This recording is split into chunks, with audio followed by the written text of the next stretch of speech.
12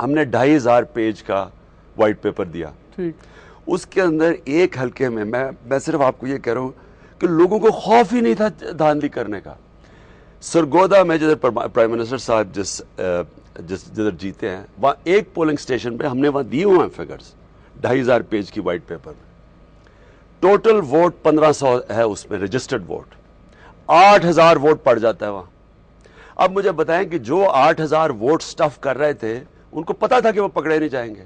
اگر ان کو خوف ہوتا کہ پکڑے جائیں گے کیونکہ فنگر پرنٹنگ جب آپ کرتے ہیں آگے ہیں عمران, یہ تو آپ کے چارجز آگے ہیں, یہ تو وائٹ پیپر بھی آ گیا, سب کچھ ہے. میرا تو سوال بڑا سمپل ہے, اب آپ لوگ کیا کرو گے اگر یہ آپ کا مسئلہ نہیں حل ہوتا سپریم کورٹ سے؟ کیا آپ ری پولنگ چاہتے ہیں؟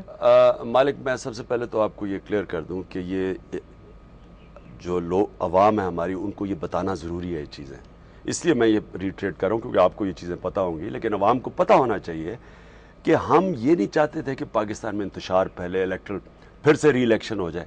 ہم یہ چاہتے ہیں کہ ایک احتساب جب تک نہیں ہوگا, کرپشن ختم نہیں ہوگی, جب تک الیکٹرل فراڈ جو کیا جاتا ہے پاکستان میں اس کا احتساب نہیں ہوگا, پاکستان میں اگلی الیکشن تو دھاندلی کا مقابلہ ہوگا. پھر اب کیا ہوگا؟ تو شریف آدمی تو الیکشن اب میں آپ کو بتاؤں گا 258 کی جو آپ نے بات کی, 256 کی بات کی. ہمارے زبیر خان نے 9 لاکھ روپے کا چندہ اکٹھا کیا کیونکہ عام بچار کوئی پیسے والا آدمی تو ہے نہیں. 9 لاکھ روپے اس نے دیے اور اس نے پھر یہ ویریفیکیشن کروائی ووٹس کی. اب مجھے یہ بتائیں کہ اگر اس میں سے صرف 6500 اس نے 86,000 ووٹ کی ویریفیکیشن, اس میں سے صرف 6,000 ووٹ 6,500 اور 7,000 ووٹ ٹھیک نکلے. اب میں پوچھنا چاہتا ہوں کون ذمہ دار ہے اس کا؟ آپ کہتے ہیں نا کہ ایم کیو ایم نے ان کا بیان آیا کہ جی اسے کوئی پتہ نہیں چلا کہ دھاندلی ہوئی ہے, یعنی سماجی ہو گئے. بھئی جب آپ نے فنگر پرنٹنگ کے لیے ایک پیپر کہا تھا, ایک انک استعمال ہونی کہا تھا, جب الیکشن کمیشن نے کہا تھا تو کیوں, میں تو الیکشن کمیشن کو بلیم کر رہا ہوں, لیکن آپ اب جب کون ان کو کٹارے میں کھڑا کرے گا؟ کیونکہ پاکستان کی تاریخ یہ ہے کہ ایک دفعہ الیکشن جیت جاؤ پھر آپ کو کوئی نہیں پوچھے گا. کیا کریں گے؟ میں دوسری آپ کو ایک مثال دے دوں, اور بھی باتیں کرنی ہیں. میں نہیں, یہ سب سے امپورٹنٹ چیز ہے. جہانگیر ترین 30,000 سے جیت رہے ہیں, وہ 11 بجے سو جاتے ہیں, اگلے دن پتہ چلتا ہے وہ الیکشن ہار گئے. وہ چلے جاتے ہیں ٹرائیبیونل میں. اب ٹرائیبیونل کے اندر کیس چل رہا ہے, جو دوسرا ان کے جو اپوزیشن کا وکیل ہے وہ کہتا ہے کہ جی میں حج پہ جا رہا ہوں 2 مہینے کی چھٹی. ٹرائیبیونل ریجیکٹ کر دیتا ہے. ٹرائیبیونل کہتا ہے کہ نہیں آپ کر سکتے یہ, کیونکہ ہم 4 مہینے میں ٹرائیبیونل نے فیصلے کرنے ہیں اس باری. وہ جا کے ہائی کورٹ سے سٹے لے کے 2 مہینے کی چھٹی پہ چلا جاتا ہے. اب جہانگیر ترین صاحب جا رہے ہیں سپریم کورٹ میں. اب مجھے بتائیں جہانگیر ترین تو پیسے خرچ کر سکتے ہیں, عام پاکستان کا ووٹر جو ہماری پارٹی میں 80% جو نئے لوگ آئے ہیں وہ کیسے اب جائیں گے؟ وہ اب ہائی کورٹ کے لیے وکیل کریں, اس کے بعد سپریم کورٹ, وہ علیحدہ چیز ہے. آپ نے الیکشنز کرائے اور سینٹرل پارٹی پہ آفس میں ہمارے بھی دوست ہیں, لیکن اتنے کی پوسٹ پہ آپ نے اپوائنٹمنٹ کر دی. پہلے تو مجھے ڈائیورٹ نہ کریں کیونکہ میں پہلے تو ایک کیس کرنا چاہتا ہوں, اس کے بعد یہ آپ جو مرضی سوال پوچھیں لیکن مجھے جواب پورا دینے دیں. لیکن جواب یہ ہے کہ غریب, اس کا مطلب عام مڈل کلاس اس ملک میں اگر اس کے خلاف الیکٹرل فراڈ ہو جاتا ہے اور وہ جا کے چلا جاتا ہے ہائی کورٹ میں, اب میں وکیل کروں, وکیل ہائی کورٹ میں اسٹے ملی, اب میں جاؤں سپریم کورٹ میں اس کے لیے وکیل کروں. اس کا مطلب عام آدمی اس ملک میں پہلے تو وہ الیکشن لڑ نہیں سکتا, وہ لڑے کہ جیت بھی جائے اور فراڈ ہو جائے تو وہ پھر عدالت میں نہیں جا سکتا اور اس کو انصاف نہیں ملے گا. اب زبیر خان کو کیوں 9 لاکھ روپیہ خرچ کرنا پڑا؟ کیوں نہیں اس ملک کے اندر ایسا نظام کہ وہ صحیح. میں آگے چلتے ہیں. اب مجھے آپ یہ بتائیں, صرف میں آپ کا فیوچر کورس آف ایکشن چاہتا ہوں, کیا کریں گے اگر آپ لوگوں کو آپ کے نزدیک انصاف نہیں ملتا ٹریبیونل سے یا سپریم کورٹ سے, پھر آپ کیا کریں گے, اس ایشو کو کیا کریں گے؟ میں نے پہلے دن سے کہا ہوا ہے, میں آج پھر کہہ رہا ہوں, ہم سپریم کورٹ کے اوپر بھی جائیں گے اور یہ الیکشن ٹرائیبیونلز کی بھی انتظار کریں گے. انہوں نے 4 مہینے کا ٹائم دیا ہوا ہے, ہم پورا ٹائم دیں گے ان کو, لیگل پروسیس پورا کریں گے. اس کے بعد انشاءاللہ پاکستان میں جمہوریت کے لیے, کیونکہ ایک دفعہ جمہوریت کے لیے سپریم کورٹ کو آزاد عدلیہ, جمہوریت آزاد عدلیہ کے بغیر نہیں ہوتی, اسی طرح صاف اور شفاف الیکشن کے بغیر جمہوریت نہیں ہوتی. صاف اور شفاف الیکشن اور پاکستان کی جمہوریت کے لیے سڑکوں پہ نکلیں گے. میں آپ کو جدھر تک ہو سکے سڑکوں پہ نکلے, کیا کریں گے؟ پروٹیسٹ, ہمارا رائٹ ہے پروٹیسٹ کرنا. کیا مانگیں گے؟ ہم ڈیمانڈ کریں گے کہ اس ملک کے اندر یہ ٹرانسپیرنٹ احتساب کریں, 4 حلقوں, ابھی تو ہم نے 4 حلقوں کا کہا ہے, وہ پھر ہم اپنے پورے 64 حلقوں کا کہیں گے کہ احتساب کریں گے, 4 کا نہیں کر سکتے. اور تب تک کیا دھرنے ہوں گے؟ اگر وہ نہیں ان کا احتساب ہوتا تو کیا دھرنے دیں گے آپ؟ کدھر تک جائے گا؟ انڈیفینٹ جائے گا اینڈ تک. سب لوگوں کو ساتھ ملائیں گے جو اس ملک میں چاہتے ہیں کہ صاف اور شفاف الیکشن. اگر میں یہ کہوں کہ کیا ایک میس سول ڈس اوبیڈینس ہوگا؟ جس طرح کا پروٹیسٹ ہوگا وہ تو پروٹیسٹ تو ہوگا, کیسا ہوگا وہ ہم آپ آہستہ آہستہ آپ کو بتائیں گے. لیکن میں یہ آپ کو کہہ رہا ہوں کہ ہم نے اگلا الیکشن اس طرح کے الیکٹرل سسٹم سے نہیں ہونے دینا. چلیں اب آ جائیں, ایک بات ہم نے درمیان میں رہ گئی تھی. بڑا آپ کی پارٹی کے اندر آف دا ریکارڈ لوگ بڑی باتیں کرتے ہیں کہ جی باقی تو سارے الیکشنز کروا دیے. میرے بھی دوست ہیں جاگیر ترین بڑے اچھے, شاید وہ ناراض بھی ہوں اس سوال سے, بٹ آپ نے اتنے کی پوسٹ پہ اپنی مرضی سے اپوائنٹمنٹ کر دی, یہاں پہ الیکشنز نہیں, وہ کیوں نہیں, کہاں گیا سارا؟ اصل میں الیکشنز پارٹی میں ہوئے, ہمارے جو سیکرٹری جنرل الیکٹ ہوئے وہ پروونس کے چیف منسٹر بن گئے کے پی کے اندر. اور اب کیونکہ لوکل باڈی الیکشن آ رہا ہے, لوکل باڈی الیکشن سے پہلے ہمارے پاس اب ٹائم نہیں کہ پارٹی میں پھر سے الیکشن کروائیں, اور پہلے ہم لوکل باڈی الیکشن لڑیں گے, اس کے بعد پھر ہمارا ہے کہ ان پوزیشنز کے اوپر الیکشن کروائیں گے. اس دوران جو سب سے میں سمجھتا تھا میرے ذہن میں جو سب سے بہتر پارٹی کو آرگنائز کر سکتے ہیں وہ جہانگیر ترین ہے. لیکن الیکشن کروائیں گے الیکشنز کے بعد, لوکل باڈیز کے فوراً اس کے بعد پھر ہم الیکشن کروائیں گے. لیکن لوکل باڈیز تک پارٹی ہم نے آرگنائز کرنی ہے. ہمیں موقع ملا نہیں صحیح طرح پارٹی آرگنائز کرنے کا, کیونکہ ہمارا الیکشن اتنا لمبا چلا گیا, پھر جنرل الیکشن آ گیا, اور اس کے بعد اب تو اس لیے سب سے میرے خیال میں, اور پارٹی نے مجھے مینڈیٹ دیا اس چیز کا, پارٹی سے میں نے مینڈیٹ لیا, اور میں سمجھتا ہوں کہ وہ سب سے مینڈیٹ باقیوں کو بھی ملتے ہیں, لائف لانگ پریزیڈنٹ بن جاتے ہیں, لائف لانگ سب کو پارٹیز مینڈیٹ دیتی ہیں. یہ مینڈیٹ ہم نے پہلے بھی دیکھے ہیں. پارٹیز کے اندر کوئی الیکشنز نہیں ہوتے, وہ فیملیز کے اندر بھی الیکشن, فیملی پارٹیز ہے, ٹیک اے ورڈ آن اٹ کہ ہو جائے گی الیکشن. الیکشن تو ہمارا ہوگا, اور انشاءاللہ الیکشن اب جو ہم نے سیکھا ہے اب وہ پاکستان کے لیے, اس میں ہم نے بڑی غلطیاں بھی ہمارے سے ہوئی, ہونی تھی, پہلی دفعہ الیکشن تھا, لیکن انشاءاللہ اگلا الیکشن زبردست کریں گے. یہ مجھے بتائیں, ایک بہت ایشو ہے وہ ہے لا اینڈ آرڈر کا, اور وہ جڑا ہوا ہے دہشت گردی کی جنگ سے. اس پہ آپ اخبارات لکھ رہے ہیں, ایڈیٹوریل لکھ رہے ہیں, کچھ نے تو یہاں تک ایک ایڈیٹوریل لکھ لیا کہ اگر عمران خان نہ ہوتے تو ہمارے جوکس ہی کریک نہ ہوتے اس ایشو کے اوپر, تھینکس ٹو ہز کنفیوژن ہم جوکس بھی کریک کر رہے ہیں اس ایشو پہ. یہ مجھے بتایا, آپ نے بھی ایک انٹرویو میں کہا کہ 14 سے 18 بڑے گروپ ہیں, 20 چھوٹے گروپ ہیں. اچھا باتیں شروع ہو جائیں تو پھر پتہ لگ جائے گا کہ کون اچھا ہے, کون برا ہے, کون پیرول پہ ہے. آپ اندھیرے میں گولیاں چلا رہے ہیں, آپ کو کچھ اندازہ ہے کس سے بات کرنی ہے, کیا بات کرنی ہے, مطالبے ان کے کیا ہیں, کہ آپ total you are confusing people. مالک کنفیوز تو ابھی آپ نے جو بات کی ہے یہ لوگوں کو کنفیوز کرتی ہے. میں تو کبھی بھی کنفیوز نہیں تھا, میں تو پہلے دن سے کلیئر تھا, پہلے دن سے کلیئر تھا کہ امریکہ کی جنگ میں جانا نہیں چاہیے تھا. آج میں یہ جب پڑھتا ہوں ان لوگوں کو, یہ پتہ نہیں کون سے لوگ ہیں جو کہہ رہے ہیں کہ یہ ہماری جنگ تھی. مجھے یہ بتائیں کہ ان کو پتہ ہے کہ یہ جنگ شروع کیسے ہوئی, ہم کیسے پڑھے ہیں, ہمارا کوئی لینا دینا تھا 9/11 سے, ہمارا کوئی وہ دہشت گردوں میں کوئی پاکستانی تھا, کوئی القاعدہ پاکستان میں تھی, اگر طالبان افغانستان میں تھے اور اگر انہوں نے القاعدہ کو وہاں ہاربر بھی کیا ہوا تو پاکستان کا کیا اس میں تھا. میں اس میٹنگ میں تھا, میں پھر سے بتا رہا ہوں, جنرل مشرف نے اے پی سی بلائی, اس اے پی سی میں تھا اور کئی اور جو اس آخری اے پی سی میں لوگ بیٹھے تھے, ہم سارے اس اے پی سی میں تھے.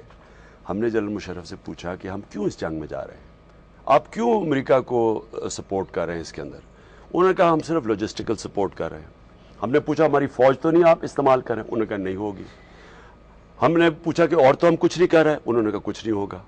لیکن ہم نے کہا کہ ہم کیوں نہیں نیوٹرل رہ رہے.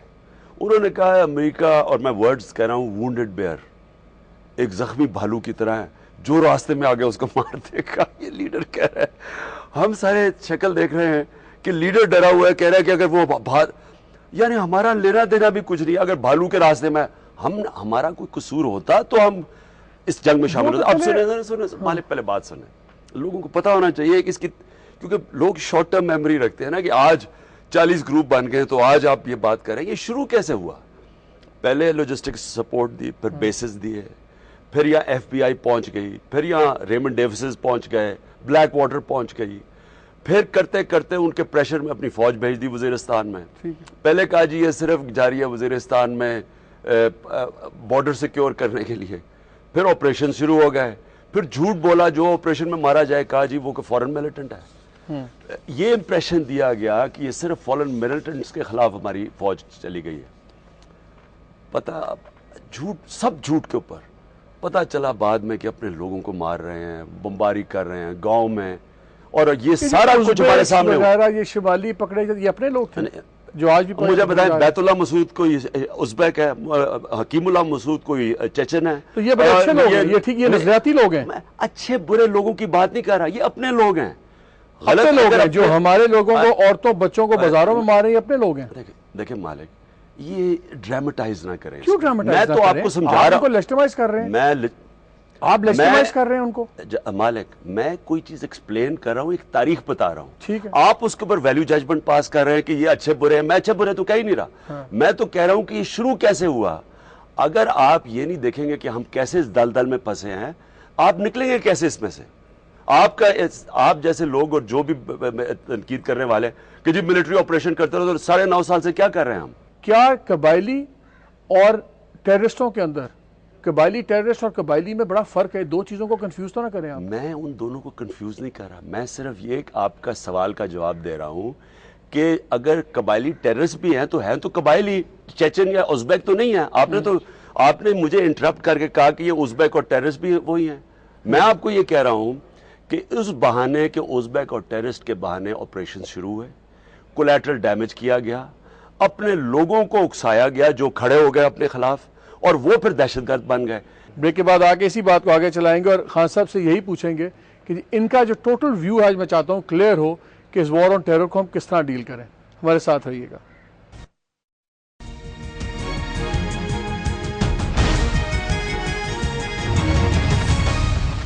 جی welcome back to the programme.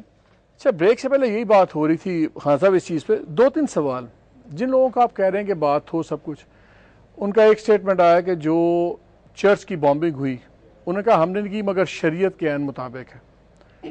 اسی طرح جب آپ نے آفر دی، انہوں نے کہا جی بات یہ ہے کانسٹیٹیوشن کے تحت بات ہوگی لیکن پہلے کانسٹیٹیوشن آپ ٹھیک کریں، اس کو اسلامک کریں.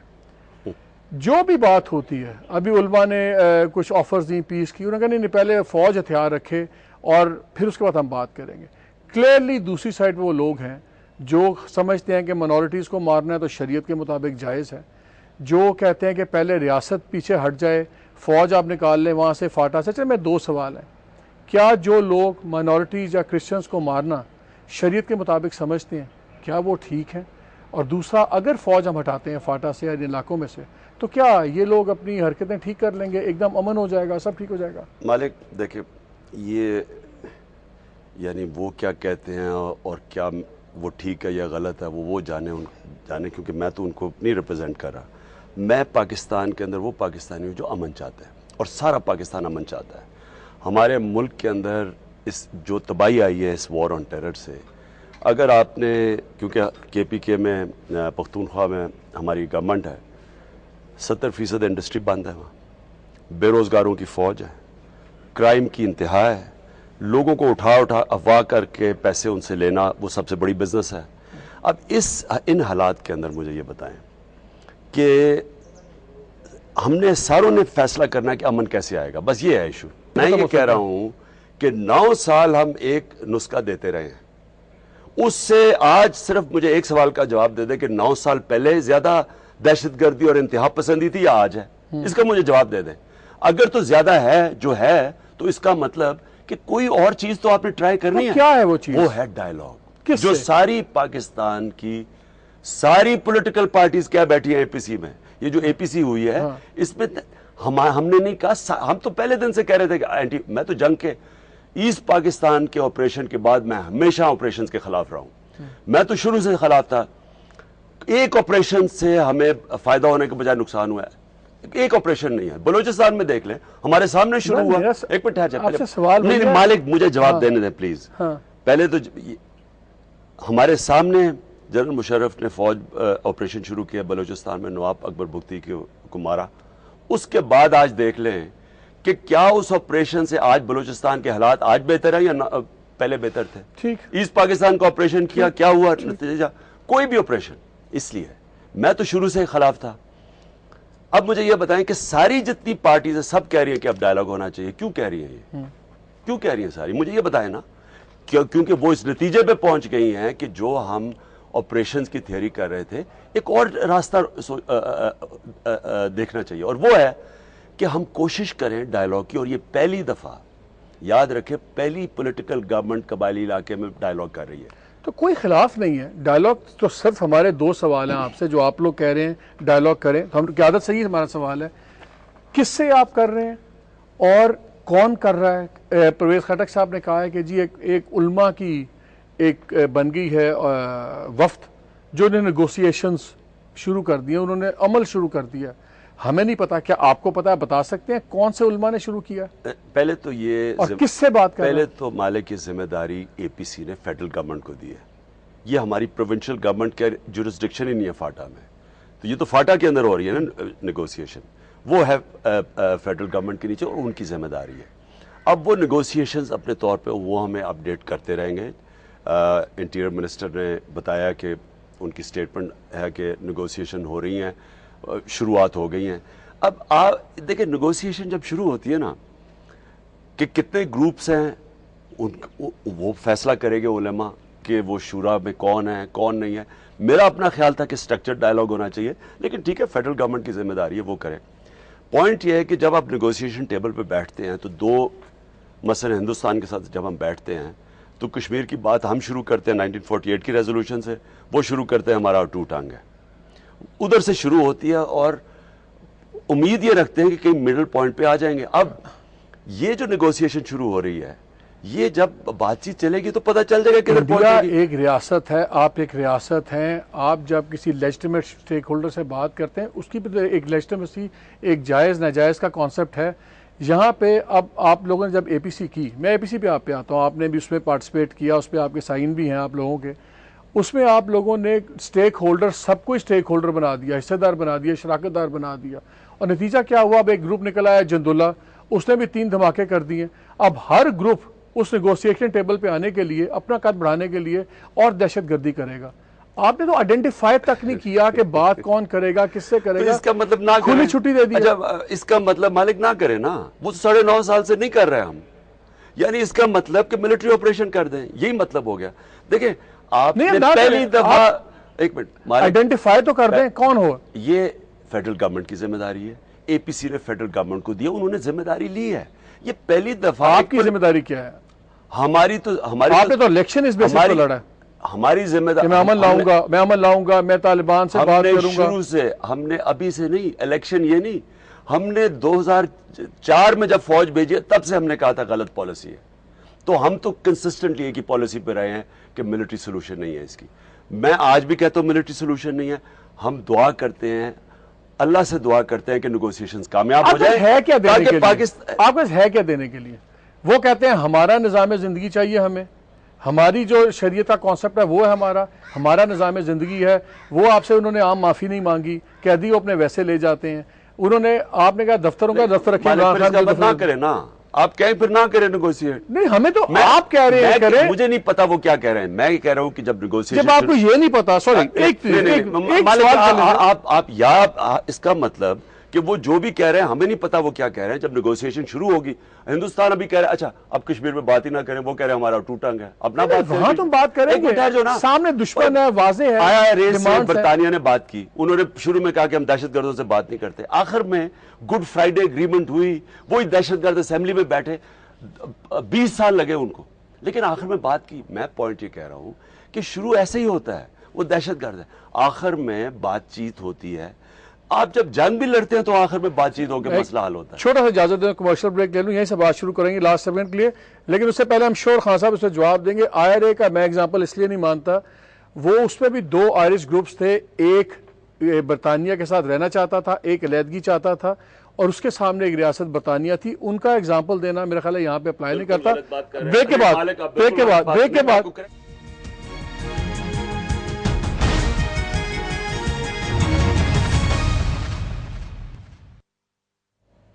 جی welcome back to the programme. چلیں بریک میں تو بھائی بہت گرما گرم بحث ہو گئی. مجھے اب اتنا صرف بتا دیں, اسپیسیفکس پہ ہمیں بتا دیں کہ اگر نیگوسیشنز نہیں ہوتی کامیاب, جس فارم میں بھی چھوڑ دیں, پھر کیا ہے؟ پھر آپ forceful action. پھر ہم مالک صاحب کو بھیجیں گے کہ مالک صاحب جا کے بات کریں. اگر ہم فیل ہو جاتے ہیں ہم پھر آپ کو بھیج دیں. نہیں ہم تو نہیں ہے نا, آپ مجھے بتائیں اگر نہیں فیل ہو, ہم کہیں گے کہ مالک صاحب جا کے بات کریں اور شاید مالک صاحب کامیاب ہو جائے ادھر ہم فیل ہو گئے. آپ پھر سپورٹ نہیں کریں گے ایک آرمی ایکشن کو؟ نہیں, میں تو مالک کو کہوں گا کہ مالک جا کے سالو کرے. آپ تو ناراض ہو جاتے ہیں آپ سے سوال. میں تو کہوں گا مالک ایشو سالو کرے جا کے. مالک تو نہیں سالو کر سکتے. نہیں, مالک سے کروانا. آپ کی پارٹی ہم نے کروانا ہی آپ سے ایشو سالو ہے. چلیں, you don't want to talk about it, that's your prerogative. Clearly ہمارے تو 2-3 سوال یہی تھے آپ سے. ٹاک کیا, سارا انٹرویو لگ گیا. آپ کو سیدھی 2 آپشن ہے, یا ملٹری آپریشن کرو یا ڈائلاگ کرو, اور تیسری کوئی آپشن ہے؟ اب ڈائلاگ کے اوپر ساری پولیٹیکل پارٹیز فیصلہ اگر فیل ہو جائے, اگر فیل ہو جائے تو پھر دیکھ لیں گے. ابھی پہلے اس کو چانس تو دو, ابھی تو شروع بھی نہیں ہوا. یا یہاں بیٹھے ہوئے ہیں امریکہ کے پالتو لوگ جن کا صرف کام یہ ہے کہ ماری جاؤ, آپس میں لڑی جاؤ اور ڈو مور کرتے جاؤ. فوج کو کوشش نہیں کر رہی, بیچاری فوج قربانیاں دیتی رہنی جی, وہ کوشش پوری نہیں کر رہی. یعنی یہ کوئی سینس بنتی ہے؟ 4 بیچارے جنرل ان کے شہید ہو گئے, 10,000 لوگ معذور ہو گئے ہیں, لیکن نہیں ابھی فوج کوشش نہیں کر رہی. اور اب وہ شاید آپ کوشش کرے گی. یہ تو امریکنوں کا کہنا ہے. امریکہ چاہتا تھا کہ پاکستان یہاں پھنسا رہے, ہم انگیج کریں تاکہ وہ وہاں جا کے نہ لڑیں. یہ ان کے, اور وہ مقصد پورا کرنے کے یہاں لوگ بیٹھے ہوئے ہیں کہ ڈائلاگ نہ کرو. کوئی دنیا میں ملک ہے جو کہ ڈائلاگ کس سے ڈرتا ہے؟ ہمیں کس چیز سے ڈر ہے؟ ڈائلاگ فیل ہی ہو جائے گا. کوشش تو کریں. یہ پہلی دفعہ پولیٹیکل گورنمنٹ کوشش کر رہی ہے. ابھی تک کہ کوئی 9 سال ہو گئے کوشش نہیں کی. تو پھر اس کے بعد سیکنڈ بگیسٹ ایشو بن جاتا آپ کا اکانومی کا, معیشت کا. وہ تو آپس میں جڑے بھی ہوئے ہیں, لیکن اس میں آپ کوئی رول پلے نہیں کر سکتے, آپ فیڈرل گورنمنٹ میں تو نہیں ہے. مالک بات یہ ہے کہ اس وقت دہشت گردی سے بڑا عام آدمی کا ایشو ہے مہنگائی. یہ سب سے بڑا ایشو ہے. جس طرح کی مہنگائی آئی ہے, لوگ مجھے تو نہیں پتا کہ لوگ کیسے گزارا کرتے ہیں. مجھے اپنا پتا ہے کہ میں اکیلا آدمی رہتا ہوں, میرے خرچے دگنے ہو گئے ہیں. اب سوچیں مڈل کلاس لوگ اور تنخواہ دار طبقہ کیسے گزارا کرتا ہے. اور یہ ہونا ہی تھا کیونکہ اس گورنمنٹ نے بجائے کرپشن کو ایک ٹارگٹ بنانا اور ٹیکس کلیکشن, امیروں سے پیسے اکٹھے کرنا, جو پیسے دے سکتے ہیں اس کلاس سے, انہوں نے سارا بوجھ انڈائریکٹ ٹیکسز یعنی عوام پہ ڈال دیا ہے. اور سب سے آسان طریقہ ہے کہ چیزیں مہنگی کرتے جاؤ اور پیسہ اکٹھا کرتے جاؤ. تو میں صرف یہ کہہ رہا ہوں کہ جو یہ ان کی پالیسیز ہیں, جو پالیسیز ابھی ہیں, اس سے جو مہنگائی آنے والی ہے یہ پاکستانی کام برداشت نہیں کر سکتے. اس پہ کیوں نہیں آپ لوگ ایجوٹیشن پہ آئے؟ اس پہ کیوں نہیں آپ اسٹریٹس کی بات کی؟ آپ صرف اپنی پاور پالیٹکس پہ تو آپ تیار ہیں سڑکوں پہ آنے پہ, جو لوگوں کے ایشوز ہیں اس پہ کیوں نہیں آتے؟ وہ پاور پالیٹکس نہیں ہے. میں اسی سے کنیکٹ کرتا ہوں. کرپشن سب سے بڑا, پھر سے جو فصیح بخاری تھے انہوں نے کہا, ان کو نیب نے ایسٹیمیٹ کیا 12 ارب روپے کی دن کی کرپشن ہے. اب صرف اس کو اگر آپ ڈیل کر رہے ہیں, ٹیکس کی چوری اور کرپشن, اس کو آپ ڈیل کر لیں, اس کو ٹھیک کر دیں, تو آپ کو عوام کے اوپر بوجھ نہ ڈالنا پڑے کہ ہر روز چیزیں مہنگی ہوتی جا رہی ہیں. اب کرپشن سے ڈیل نہیں کرتے, اور اس پہ سب سے بڑی ٹیکس ایویژن ہے جو کہ پیسے والے لوگ ہیں. 30 لاکھ لوگوں کا نادرا کے پاس ڈیٹا ہے جو ٹیکس نہیں دیتے. اب ان لوگوں کو ٹیکس نہیں کرتے, اس کا سارا بوجھ کرپشن کا اور ٹیکس کی چوری کا عوام پہ ڈلتا ہے, وہ مہنگائی کے ذریعے. اب میں یہ کہہ رہا ہوں کہ الیکشن کے فراڈ میں جو لوگ دھاندلی کر کے الیکشن کر کے آتے ہیں, ان سے امید لگائیں گے کہ وہ کرپشن ختم کریں گے, اور اگر کرپشن نہیں ختم ہوتی تو مہنگائی نہیں رکتی. تو اب نیب بھی تو ریوائیو ہو رہا ہے. اب نیب میں دیکھیں نا, یہ نیب میں ایک سرونگ سول سرونٹ کو انہوں نے نیب کا بنا دیا ہے جو کہ قانون کے خلاف ہے. ہم اس کو چیلنج کریں گے. اور پھر کہ کیا یہ 2 پارٹیز رہ گئی تھیں, ان کے دونوں کی لیڈرشپ کے اوپر کرپشن کے کیسز ہیں, ان دونوں نے آپس میں اگر مکمکا کر لیا ہے تو اس سے کرپشن رکے گی. کرپشن تو تب رکے گی جب کہ نیب کا ایک کریڈیبل چیف ہو جو آزاد ہو. لیکن اگر آپ سسٹمز کی بات کرتے ہیں, سسٹمز میں پروسیجرز میں بڑا کلیئر ہے, leader of the house, leader of the opposition, prime minister, leader of the opposition, ان میں کنسلٹیشن ہو گئی, بات ہو گئی, مکمکا. چلے آپ لیکن اگر آپ پروسیجر انسٹیٹیوشنز کی بات کرتے ہو پھر تو اس میں کوئی غلط تو نہیں ہوا نا. انہوں نے تو 18th امینڈمنٹ میں یہ کیا ہے کہ دونوں مل کے کریں گے. دیکھیں نا, اس میں بہت بڑا فلو ہے. اگر تو چلے یہ برطانیہ ہوتا جدھر ان کے واچ ڈاگز ایسے ہیں, ان کے سسٹمز ایسے ہیں, ادارے ایسے ہیں کہ کوئی کرپٹ آدمی آ ہی نہیں سکتا, یا اس لیول کی کرپشن کا آدمی کبھی پہنچ نہیں سکتا اسمبلی میں. لیکن جب آپ کے دو مین پولیٹیکل پارٹیز کی لیڈرشپ کو کرپشن کیسز ہیں تو نیب کو آزاد بنانا چاہیے تھا یا ان دونوں وہ مل کے فیصلہ کر لیں نیب کا. اب ہماری دوسرے نمبر پہ ہم نے سب سے زیادہ ووٹس لیے. ہمیں نہیں پوچھنا تھا, یعنی کوئی کنسلٹیٹو پروسیس ہوتا, کسی کو پوچھنے, یعنی ہمارا کوئی نہیں رول تھا اس کے اندر. تو کے پی کے میں کیا کریں گے جو پروونشل جو سا سیٹ اپ ہے؟ دو چیزیں ہیں. کے پی کے پہ گورننس پہ بات کر لیں. آپ لوگوں نے, آپ کو یاد ہے الیکشن میں آپ کہتے تھے کہ لینر گورنمنٹ, ایکسپینڈیچرز کم کریں گے, سب کچھ کم کریں گے. اب صوبائی کے لحاظ سے آپ کی سب سے بڑی کیبنٹ ہو گئی ہے. 15 سے زیادہ آپ کے مشیر اور وہ سب کے ہو گئے ہیں جن کے سب فل پرکس اینڈ پریولیجز ہیں وزیروں کے. تو خود آپ نے اتنی بڑی صوبے میں گورنمنٹ بنا دی ہے جو تمام صوبوں میں سب سے بڑی آپ کی کیبنٹ ہو گئی ہے. تو پہلے تو یہ غلط ہے, کانسٹیٹیوشن کے مطابق کیبنٹ بنی ہے, 15 منسٹر کانسٹیٹیوشن میں ریکوائرڈ ہے, وہ 15 وزیر ہیں, اور وہی جو مشیر جو لکھے ہوئے ہیں اسی کے مطابق ہے. پہلے تو کانسٹیٹیوشن کے مطابق ہے. اصل چیز یہ ہم جو کے پی میں ہم کوشش کر رہے ہیں کہ ڈی پولیٹیسائز کریں, پولیس کو ڈی پولیٹیسائز کریں. ابھی ہم نے آئی جی لگائے ہیں, آئی جی نے ایک ڈی پی او چینج کر دیا مانسیرا میں, وہاں سارے شور مچا دیا جی وہ بڑا اچھا ہے. آئی جی نے ان کو اس ڈی پی اے کو پروموٹ کر کے ڈی آئی خان میں لے کے گیا جدھر ہمارا اصلا مسئلہ ہے, یعنی ان کو ٹف ایریا ہے, قبائلی علاقے کے قریب ہے, ان کو پروموٹ کیا, ڈی آئی جی بنایا. تو اب ہمیں شور مچ گیا کہ لوگ وہ بڑے اچھے تھے تو ان کو چینج نہ کریں. لیکن کوئی تحریک انصاف نے فیصلہ کیا کہ ہم نے کوئی آئی جی کی اپوائنٹمنٹ میں پولیس میں انٹرفیرنس نہیں کرنی, ڈی پولیٹیسائز کرنا ہے پولیس کو. اسی طرح چیف سیکرٹری کو ہم پوری کوشش کر رہے ہیں کہ کوئی ہم پوسٹنگ ٹرانسفرز کے اندر ان کو نہ کریں, اگر کچھ بھی کرنا ہے تو چیف سیکرٹری کے ذریعے کریں. اسی طرح جو ہم اب نیب, اب ہمارا جو احتساب کا ہیڈ آئے گا, انشاءاللہ آپ دیکھ لیں گے کہ ان کی کوالٹی اور وہ کیسے ان کی سلیکشن ہوگی, اور وہ آپ دیکھ لیں گے کہ وہ کیا وہ غیر جانبدار ہیں یا یہ جو نیب کا ہیڈ بنایا انہوں نے یہ غیر جانبدار ہے. یہ ایک آپ کی پارٹی میں بہت بڑی شکایت ہے, اور وہ پھر اگین اسی لا اینڈ آرڈر پہ آ جاتی ہے کہ آپ کے تو قائدین جون سے ہیں وہ تو جو وکٹمز ہیں ان کے جنازوں تک پہ نہیں جاتے. تو آپ لوگوں نے اسٹانس کیا لینے. ابھی ایک ایگزامپل دی کہ جو ایک ہی خاندان کے 18 لوگ شہید ہوئے قصہ خانی کے اندر, تو وہاں پہ شیرپور صاحب کے صاحبزادے گئے ہوئے تھے, جماعت اسلامی کے رہنما گئے ہوئے تھے, آپ کی پارٹی کا کوئی نہیں گیا ہوا. ہماری عائشہ گلالے وہاں پہنچی ہیں, انہوں نے انٹرویو دیا. کوئی آپ کے وزیر, وزراء, سینئر لوگوں میں سے کوئی نہیں جاتا. اور سمبلزم بڑا ضروری ہے, لوگ کہتے ہیں آپ لوگ سمبلزم میں نہیں کرتے. ٹھیک ہے یہ بات, لیکن جو کیشن کر رہے ہیں اب اے این پی کے پہنچ جاتے ہیں وہاں جا کے اور کیشن کرتے ہیں, اس سے تو ٹیررزم نہیں رکنے لگی. ٹیررزم تو تب رکے گی جب آپ اس کا حل ڈھونڈیں. اب ان کے دور میں اب اے این پی کے وہ بلور صاحب جاتے ہیں اور وہاں کھڑے ہو کے کہتے ہیں کہ اور پھر ان کے ایک اور جا کے وہاں لیڈی ریڈنگ ہاسپٹل کے باہر پورا ایک توڑ پھوڑ شروع کروا دیتے ہیں.